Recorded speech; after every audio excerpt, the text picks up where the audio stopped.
돈은 사람을 미치게 만든다.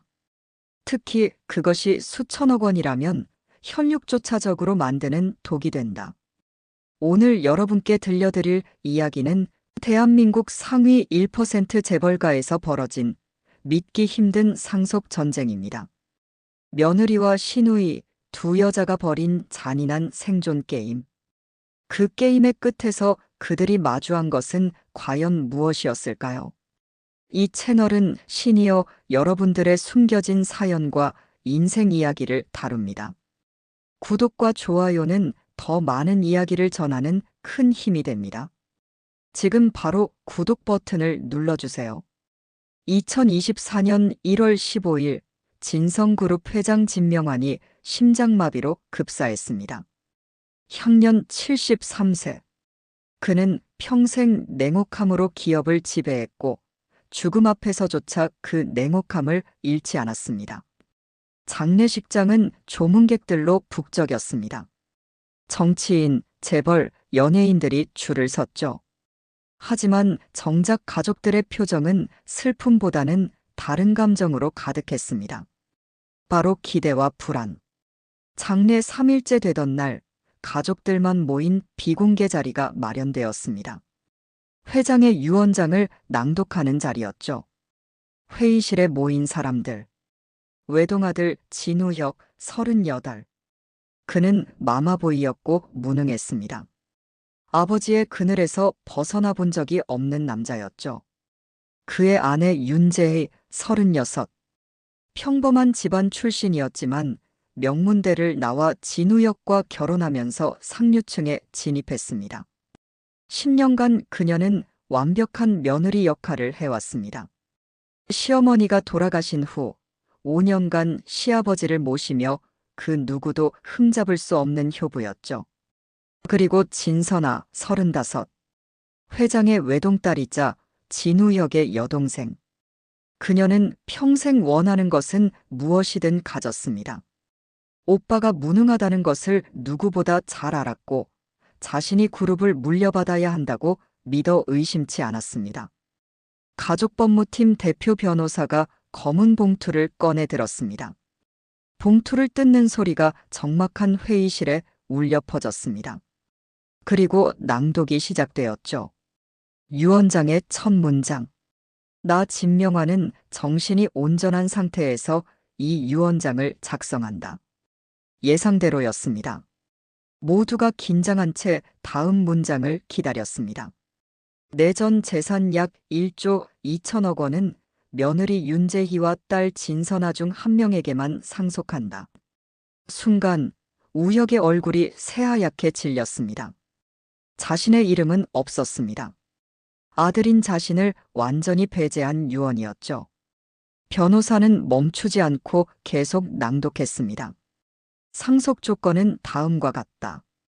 윤재희와 진선아에게 각각 5개의 봉인된 임무를 제시한다. 이 임무들은 모두 잔인하고 비윤리적이며 법의 경계선에 있는 것들이다. 두 사람 중 가장 잔인한 임무를 완수하고 그 증거를 제출하는 사람에게 모든 재산을 상속한다. 단, 임무 수행 중 상대방의 방해는 허용된다. 게임의 기한은 6개월. 이 게임의 승자만이 진성그룹의 진정한 주인이 될 자격이 있다. 재희와 선아는 서로를 바라봤습니다. 순간 공기가 얼어붙는 것 같았죠. 변호사는 각각에게 검은 봉투 5개씩을 건넸습니다. 봉투마다 임무일부터 임무까지 번호가 적혀 있었습니다. 그날 밤 제이는 집에 돌아와 봉투들을 책상 위에 늘어놓았습니다. 손이 떨렸죠. 그녀는 10년간 이 집에서 참고 또 참아왔습니다. 시어머니의 무시, 시누이의 조롱, 남편의 무능함. 모든 것을 견뎌낸 이유는 단 하나였습니다. 언젠가는 이 집의 진짜 주인이 되겠다는 야망. 그리고 지금 그 기회가 왔습니다. 제이는 첫 번째 봉투를 뜯었습니다. 안에는 흰 카드 한 장이 들어 있었죠. 임무 1. 진성그룹의 경쟁사인 대한케미칼의 핵심 기술 자료를 훔쳐라. 방법은 상관없다. 단, 대한케미칼 대표의 가족 중 한 명을 이용할 것. 제이는 숨이 막혔습니다. 이것은 명백한 산업 스파이 행위였고, 걸리면 징역감이었죠. 두 번째 봉투. 임무이. 진성그룹 이사진 중 당신을 지지하지 않는 3명을 찾아내어 그들의 치명적인 약점을 잡아 제거하라. 제거 방법은 자유다. 세 번째 봉투. 임무 3. 진선아가 가장 사랑하는 것을 파괴하라. 그것이 사람이든 사업이든 명예든. 제이는 손을 멈췄습니다. 이것은 단순한 상속 게임이 아니었습니다. 시아버지는 두 여자를 괴물로 만들려는 것이었죠. 네 번째 봉투. 임무 4. 진우혁이 회사 경영에서 영원히 배제되도록 그의 치명적인 스캔들을 만들어라. 그가 당신의 남편이라는 사실은 중요하지 않다. 제희의 눈이 흔들렸습니다. 남편을 파멸시키라는 임무였습니다. 마지막 5번째 봉투. 제이는 한참을 망설이다가 뜯었습니다. 임무 5. 진명환 회장이 평생 숨겨온 비자금 2천억 원의 위치를 찾아내라. 그 돈은 불법적으로 조성되었으며 공개되면 진성그룹은 무너진다.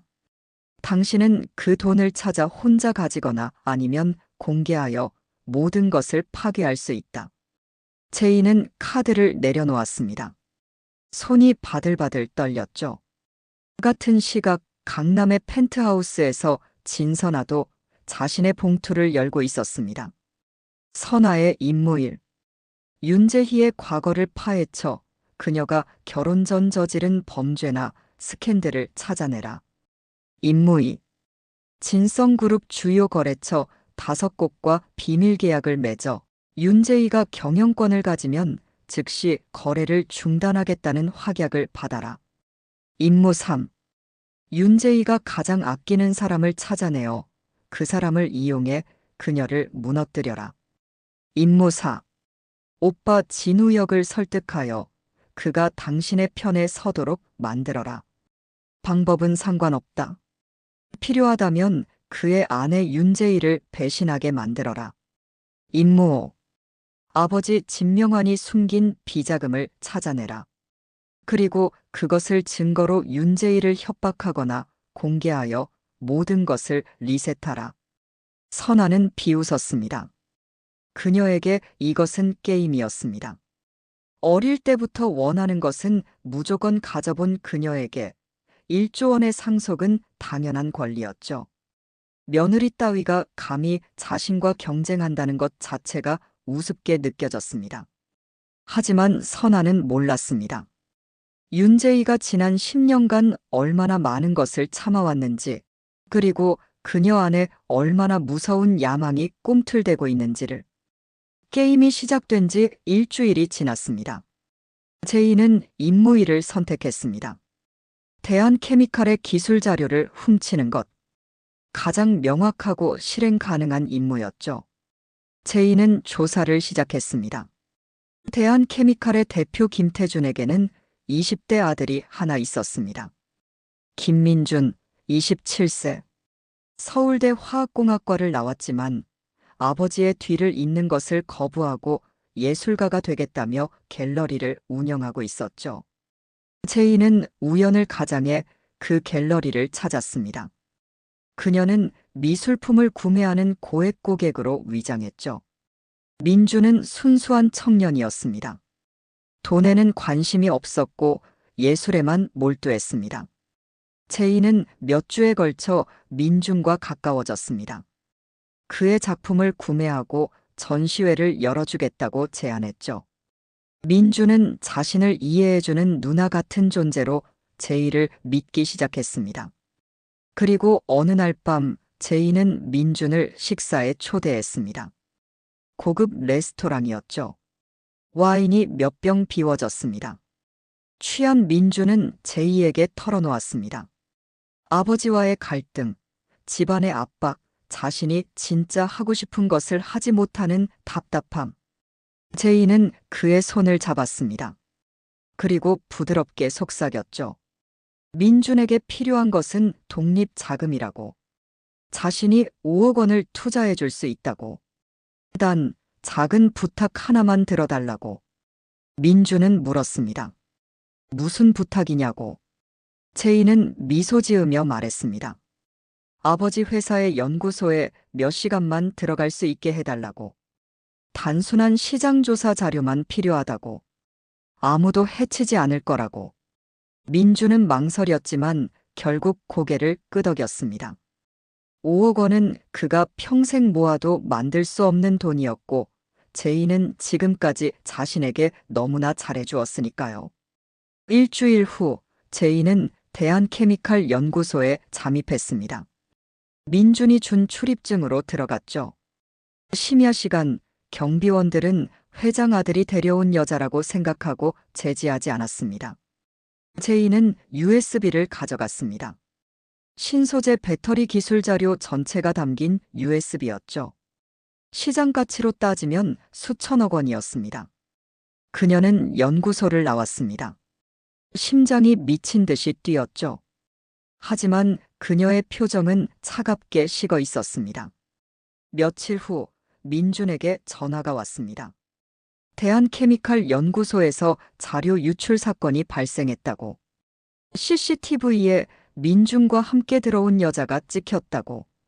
민준은 패닉에 빠졌죠. 제이에게 전화를 걸었지만 그녀의 번호는 이미 사용 중지되었습니다. 민준은 경찰에 연행되었습니다. 산업 스파이 방조 혐의였죠. 김태준 회장은 아들을 집에서 쫓아냈습니다. 가문의 수치라고. 제이는 그 소식을 뉴스로 봤습니다. 그녀의 손은 떨리지 않았습니다. 그 대신 그녀는 USB를 진명한 회장의 변호사에게 제출했습니다. 임무일 완료의 증거였죠. 하지만 제이는 몰랐습니다. 진선아가 이미 모든 것을 알고 있었다는 것을. 진선아는 처음부터 제이를 감시하고 있었습니다. 제이가 처음 김민준의 갤러리를 방문한 날부터 선아가 고용한 사설 탐정이 그녀를 미행했죠. 모든 만남, 모든 대화가 녹음되고 촬영되었습니다. 선아는 제이가 민준을 이용해 대한케미칼 자료를 빼돌리는 전 과정을 지켜봤습니다. 그리고 기다렸죠. 제이가 임무를 완수하는 바로 그 순간을. 제이가 USB를 제출한 다음 날 선아는 움직였습니다. 선아는 김태준 회장을 직접 만났습니다. 그리고 모든 증거를 건넸죠. 윤제이가 민준을 이용했다는 증거, 제이의 실제 신분, 그녀가 진성그룹 며느리라는 사실. 김태준은 분노했습니다. 자신의 아들을 이용해 기술을 훔친 것도 모자라 재벌집 며느리가 자신의 가문을 농락했다는 사실에 치를 떨었죠. 김태준은 즉시 고소를 준비했습니다. 윤제이를 산업 스파이 혐의로 고소하겠다고 선언했습니다. 뉴스가 터졌습니다. 진성그룹 며느리 산업 스파이 의혹. 헤드라인이 모든 포털 사이트를 장식했죠. 제이는 패닉에 빠졌습니다. 자신이 그토록 조심스럽게 일을 진행했는데 어떻게 들통이 났는지 이해할 수 없었습니다. 그날 밤 제이의 핸드폰으로 문자가 왔습니다. 진선아였습니다. 문자 내용은 간단했습니다. 언니, 이 게임에서는 적을 과소평가하면 안 돼요. 아버지가 방해를 허용한다고 하셨잖아요. 다음부터는 더 조심하세요. 제이는 핸드폰을 벽에 내던졌습니다. 화면이 산산이 깨졌죠. 하지만 이것은 시작일 뿐이었습니다. 며칠 후 진성그룹 법무팀이 움직였습니다. 그들은 김태준에게 은밀한 제안을 했죠. 고소를 취하하면 진성그룹이 대한케미칼과 5천억 원 규모의 공동사업을 진행하겠다고. 그리고 훔친 USB는 돌려주겠다고. 김태준은 고민했습니다. 며느리를 감옥에 보내는 것도 복수지만 5천억 원 사업은 회사의 미래가 걸린 문제였습니다. 결국 김태준은 고소를 취하했습니다. 대신 한 가지 조건을 붙였죠. 윤재희가 공식적으로 사과문을 발표하고 자신의 아들 민준에게 직접 사죄할 것. 제이는 굴욕을 감수했습니다. 기자회견을 열고 머리를 숙였습니다. 카메라 플래시가 터졌고 기자들의 질문이 쏟아졌죠. 그녀는 한마디도 대답하지 않았습니다. 그저 고개만 숙인 채. 그날 저녁 제이는 민준을 찾아갔습니다. 민준은 원룸에서 혼자 살고 있었습니다. 아버지에게 쫓겨난 후 그는 모든 것을 잃었죠. 제이는 문 앞에 섰습니다. 민준은 문을 열어주지 않았습니다. 그는 문 너머로 소리쳤죠. 민준의 목소리는 떨리고 있었습니다. 배신감과 분노가 섞여 있었죠. 제이는 아무 말도 하지 않았습니다. 그녀는 가방에서 봉투 하나를 꺼내 문틈으로 밀어 넣었습니다. 안에는 5억 원짜리 수표가 들어 있었습니다. 그리고 짧은 메모 한 줄. 미안해요. 이걸로 다시 시작하세요. 제이는 돌아섰습니다. 복도를 걸어 내려가는 그녀의 뒷모습은 쓸쓸했습니다. 하지만 그녀의 눈에는 다른 감정이 타오르고 있었습니다. 바로 복수심이었죠. 제이는 결심했습니다. 진선아를 반드시 이기겠다고. 그리고 이 게임에서 승리하기 위해서라면 더 잔인해질 수 있다고. 산업 스파이 스캔들이 정리된 후 제희와 선아의 게임은 더욱 치열해졌습니다. 제이는 임무 3을 선택했습니다. 진선아가 가장 사랑하는 것을 파괴하라. 제이는 조사를 시작했습니다. 선아가 가장 아끼는 것이 무엇인지 알아내기 위해. 그리고 발견했습니다. 선아에게는 7년째 사귀는 남자친구가 있었습니다. 최지훈, 35, 건축가였습니다. 재벌가의 화려함과는 거리가 먼 소박하지만 재능 있는 남자였죠. 선아는 그를 진심으로 사랑했습니다. 진성 가문에서 태어나 평생 이해타산과 권력, 게임 속에서 살아온 그녀에게 지우는 유일하게 순수한 존재였습니다. 하지만 진명환 회장은 그 관계를 반대했습니다. 딸은 재벌 2세나 정치인의 아들과 결혼해야 한다고 생각했죠. 그래서 선아와 지우는 비밀 연애를 해왔습니다. 제이는 최지훈을 만났습니다. 우연을 가장했지만 모든 것은 치밀하게 계획된 만남이었죠. 제이는 건축 프로젝트 의뢰인으로 접근했습니다. 진성그룹이 추진하는 대형 복합문화시설 설계를 맡길 건축가를 찾는다고 했죠. 금액은 30억 원. 지우는 놀랐습니다. 그에게는 평생의 기회였습니다. 이 프로젝트를 성공시키면 그는 한국 건축계의 스타가 될 수 있었죠. 제이는 몇 주 동안 지훈과 함께 프로젝트를 진행했습니다. 미팅을 하고 도면을 검토하고 때로는 늦은 밤까지 작업했습니다. 그리고 어느 날 제이는 지훈에게 조심스럽게 물었습니다. 여자친구가 있냐고. 지훈은 잠시 망설이다가 고개를 끄덕였습니다. 있다고. 7년째 사귀는 여자가 있다고. 하지만 그녀의 집안이 자신을 반대해서 힘들다고. 제이는 공감하는 척했습니다. 자신도 시집살이가 너무 힘들다고, 때로는 모든 것을 내려놓고 싶다고 말했죠. 두 사람은 점점 가까워졌습니다. 업무적인 관계를 넘어서는 교감이 생기기 시작했습니다. 그리고 어느 날 밤 제이는 지훈을 저녁 식사에 초대했습니다. 프로젝트 진행을 축하하는 자리라고 했죠. 식사 후 제이는 지훈을 자신의 차로 집까지 바래다 주겠다고 제안했습니다. 지훈은 거절하지 않았습니다. 차 안에서 제이는 갑자기 핸들을 꺾었습니다. 한적한 한강변 주차장으로 들어갔죠. 제이는 시동을 끄고 지훈을 바라봤습니다. 분위기가 미묘하게 변했습니다. 제이가 먼저 움직였습니다. 그녀는 지훈의 얼굴에 손을 얹었습니다. 지훈은 놀라서 뒤로 물러났지만 제이는 속삭였습니다. 제이의 목소리는 부드러웠습니다. 하지만 그녀의 눈은 차가웠죠. 지훈은 거부했습니다. 하지만 제이는 멈추지 않았습니다. 그 순간 플래시가 터졌습니다. 주차장 밖에서 누군가 카메라로 그 장면을 찍고 있었습니다. 제이가 고용한 사진작가였죠. 사진은 완벽했습니다. 차 안에서 남녀가 밀착해 있는 장면. 각도만 봐서는 키스를 하는 것처럼 보였습니다. 지훈은 깨달았습니다. 자신이 함정에 빠졌다는 것을. 제이는 차에서 내렸습니다. 그리고 냉정하게 말했죠. 이 사진들이 선아에게 전달될 것이라고. 그리고 프로젝트는 취소될 것이라고. 지훈은 애원했습니다. 자신은 아무것도 하지 않았다고, 선아에게만은 이 사진을 보내지 말아달라고. 하지만 제이는 돌아서서 걸어갔습니다. 뒤도 돌아보지 않았죠. 다음 날 진선아는 익명의 메일을 받았습니다. 첨부 파일에는 어젯밤 찍힌 사진들이 있었습니다. 최지훈과 윤재희가 차 안에서 포옹하는 사진. 선아의 세계가 무너졌습니다. 그녀는 지훈을 불렀습니다. 지훈은 모든 것을 설명하려 했지만 선아는 듣지 않았습니다.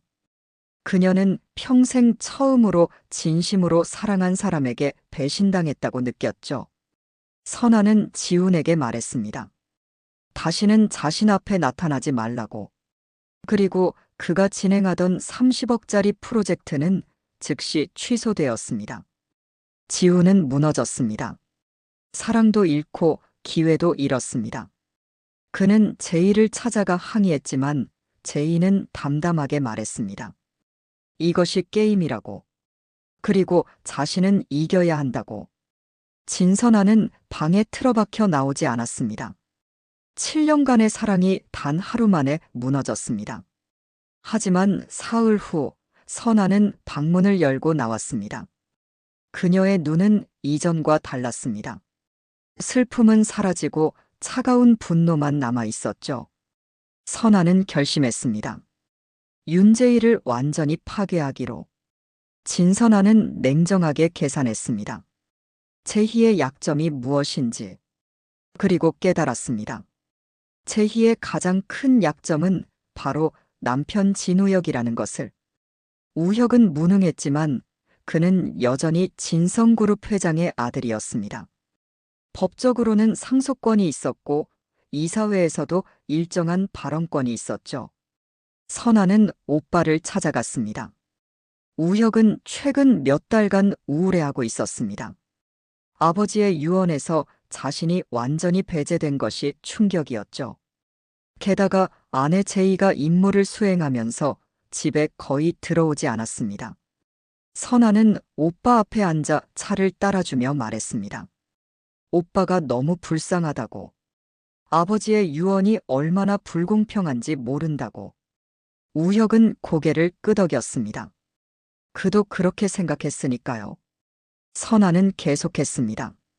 하지만 방법이 있다고. 게임이 끝난 후 승자가 누가 되든 우혁이 일정 지분을 받을 수 있도록 만들 수 있다고. 우혁의 눈이 반짝였습니다.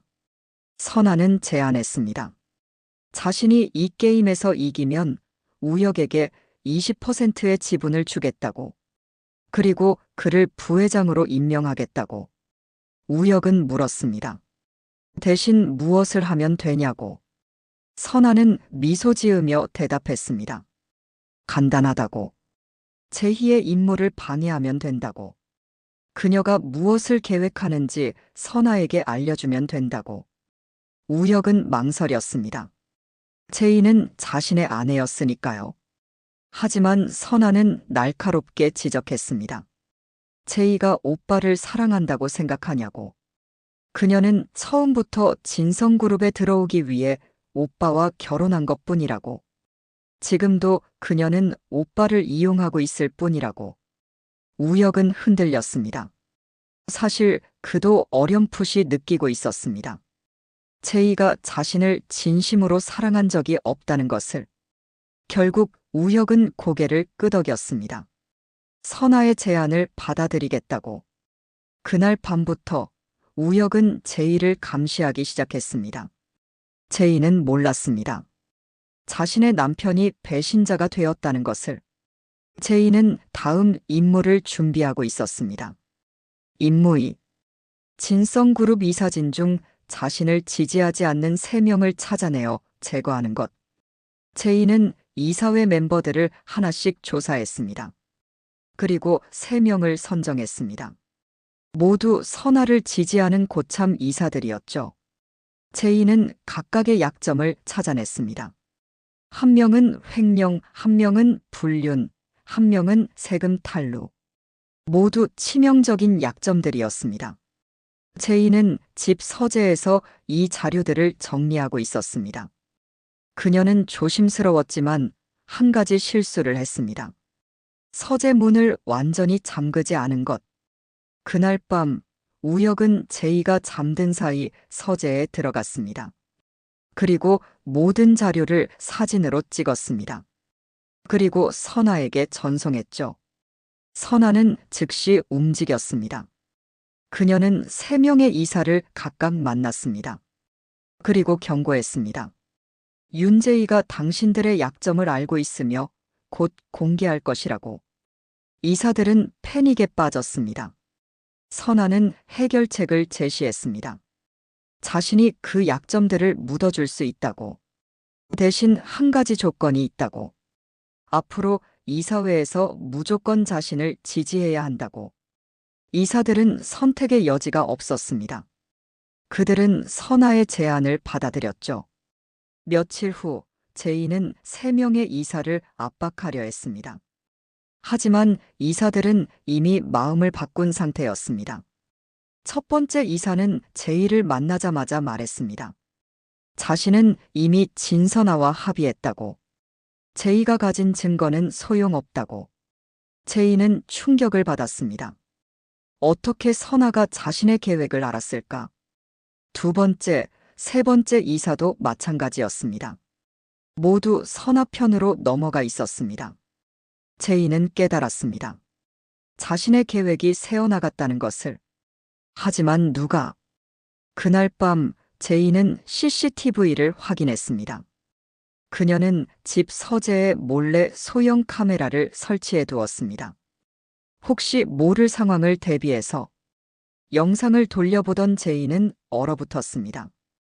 화면 속에는 남편 우혁이 있었습니다. 그는 서재에 몰래 들어와 자료들을 찍고 있었습니다. 제이의 손이 떨렸습니다. 믿을 수 없었습니다. 10년을 함께 산 남편이 자신을 배신했다는 것이. 제이는 노트북을 닫았습니다. 그리고 한참을 그 자리에 앉아 있었습니다. 그녀의 눈에서 눈물이 흘렀습니다. 하지만 그것은 슬픔의 눈물이 아니었습니다. 분노의 눈물이었죠. 제이는 결심했습니다. 임무사를 실행하기로. 진우혁이 회사 경영에서 영원히 배제되도록 그의 치명적인 스캔들을 만들어라. 원래는 하고 싶지 않았던 임무였습니다. 아무리 사랑 없는 결혼이어도 10년을 함께한 사람을 파멸시키고 싶지는 않았으니까요. 하지만 이제는 달랐습니다. 우혁은 먼저 그녀를 배신했습니다. 제이는 복수를 준비하기 시작했습니다. 윤제이는 냉정하게 계획을 세웠습니다. 우혁을 파멸시키기 위해서는 치명적인 스캔들이 필요했습니다. 그리고 제이는 정확히 알고 있었습니다. 어떤 스캔들이 재벌가 아들을 영원히 무너뜨리는지. 제이는 우혁의 과거를 파헤쳤습니다. 그리고 발견했습니다. 우혁이 대학 시절 음주운전 사고를 낸 적이 있다는 것을. 당시 사고는 조용히 무마되었습니다. 진명환 회장이 경찰과 피해자에게 거액을 주고 합의했죠. 피해자는 경상을 입었지만 사건은 기록조차 남지 않았습니다. 제이는 그 피해자를 찾아냈습니다. 김순자 현재 60대.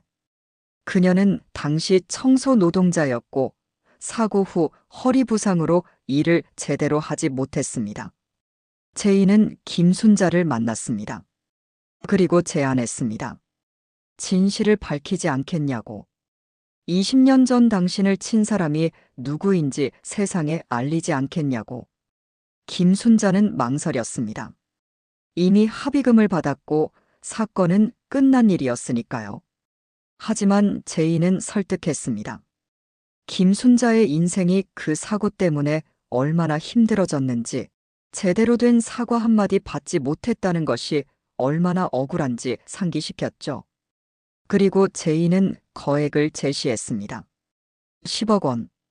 김순자가 기자회견을 열고 진실을 밝히면 10억 원을 주겠다고. 김순자는 흔들렸습니다. 10억 원은 그녀에게 남은 인생을 편하게 살 수 있는 돈이었습니다. 결국 김순자는 동의했습니다.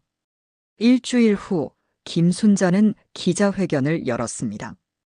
20년 전 진성그룹 회장의 아들이 음주운전으로 자신을 쳤고 사건은 은폐되었다고 폭로했습니다. 뉴스가 터졌습니다. 진성그룹 2세, 음주운전 사고 은폐 의혹. 기사가 쏟아졌죠. 진우혁은 패닉에 빠졌습니다. 그는 아버지가 모든 것을 처리했다고 생각했는데 20년이 지난 지금 이 일이 터질 줄은 몰랐습니다. 언론은 우혁을 마녀 사냥했습니다. 재벌 2세의 특권, 은폐된 범죄, 피해자의 고통. 모든 것이 우혁에게 불리하게 작용했습니다. 진성그룹 이사회는 긴급회의를 열었습니다. 그리고 결정했습니다. 진우혁을 모든 직책에서 해임한다고. 그는 더 이상 회사 경영에 관여할 수 없다고. 우혁은 무너졌습니다. 그는 집으로 돌아와 제이를 불렀습니다. 우혁은 알고 있었습니다. 이것이 제이의 복수라는 것을. 그는 제이에게 물었습니다. 왜 이러냐고. 자신이 뭘 잘못했냐고. 제이는 차갑게 대답했습니다. 우혁은 멍하니 제이를 바라봤습니다. 그는 처음 알았습니다. 자신의 아내가 얼마나 무서운 사람인지. 제이는 돌아서서 방으로 들어갔습니다. 문을 닫는 소리가 쿵 하고 울렸습니다. 우혁은 거실에 주저앉았습니다. 그리고 울었습니다. 자신이 모든 것을 잃었다는 것을 깨달았죠. 다음 날 우혁은 이혼 서류에 도장을 찍었습니다. 그리고 집을 나갔습니다. 진선아는 이 모든 상황을 지켜봤습니다. 그녀는 오빠가 무너지는 것을 보며 묘한 감정을 느꼈습니다. 동정심과 동시에 안도감. 이제 경쟁자는 제이 한 명뿐이었으니까요. 선아는 결심했습니다. 마지막 임무를 실행하기로. 임무 5. 아버지가 숨긴 비자금 2천억 원을 찾아내는 것. 그리고 제이도 같은 생각을 하고 있었습니다. 두 여자는 마지막 충돌을 향해 달려가고 있었습니다. 게임 시작 5개월째. 제이와 선아는 모두 마지막 임무에 집중했습니다. 진명환 회장이 숨긴 비자금 2천억 원의 위치를 찾는 것. 이 돈은 단순한 상속금이 아니었습니다.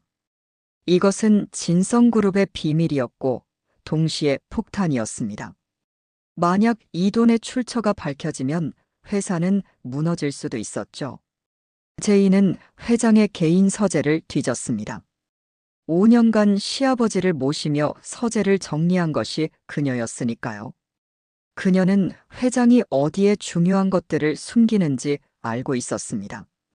제이는 책장 뒤에 숨겨진 금고를 발견했습니다. 하지만 비밀번호를 몰랐습니다. 그녀는 며칠 동안 여러 번호를 시도했습니다. 회장의 생일, 결혼기념일, 아이들 생일. 모두 틀렸습니다. 그리고 어느 날 제이는 깨달았습니다.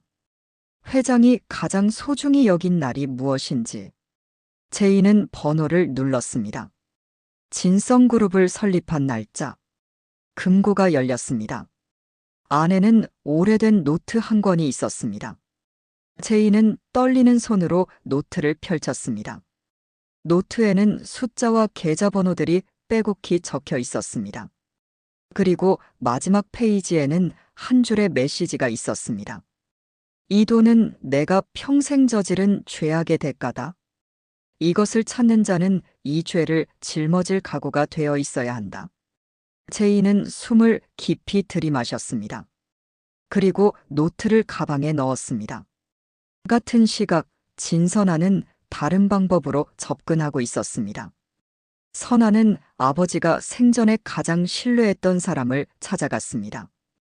회계사 박철수. 그는 40년간 진명환 회장의 재정을 관리해온 사람이었습니다. 박철수는 은퇴한 지 5년이 지났지만 선아는 그를 찾아냈습니다. 선아는 박철수를 만나 물었습니다. 아버지의 비자금에 대해 아느냐고. 박철수는 처음에는 부인했습니다. 하지만 선아가 계속 압박하자 결국 입을 열었습니다. 박철수는 말했습니다. 회장님께서 스위스의 비밀 계좌를 만들었다고. 그리고 그 계좌에 접근하려면 2개의 열쇠가 필요하다고. 하나는 물리적 열쇠, 작은 금색 열쇠로 은행의 금고를 여는 것입니다. 다른 하나는 비밀번호, 16자리 숫자로 그것을 모르면 계좌에 접근할 수 없습니다. 선아는 물었습니다. 그 열쇠와 비밀번호는 어디에 있냐고. 박철수는 대답했습니다.